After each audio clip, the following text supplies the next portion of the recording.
Hello guys, ayan nagluto ko sa akon na tiil ka manok. Kain kayo palagi nito guys kasi marami to collagen, pang anti-aging at sa mga tuhod mo para hindi ka palagi mag sakit-sakit ang mga tuhod. Kaya ito yung kainin mo guys. Dito makukuha ka maraming collagen dito, diba? Ayan, my favorites, one of my favorites. Diba? Sarap yan guys. May chili-chili pa yan. Diba? Yan lang guys, ang aking yun menu for today.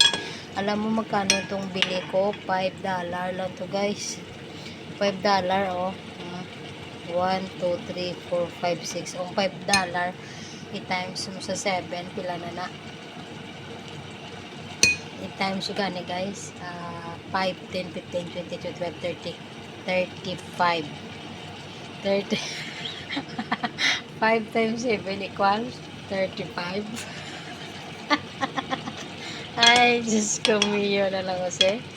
Diba? Pero pag dyan sa atin, sa Pilipinas, magkano na to? Sobrang mahal na to. Ay, Diyos ko na lang Maria. Isang tiil ng inasal na manok is magkano? Nasa 20 pesos. So, dire, mura lang dito. Ayan. Thank you for watching.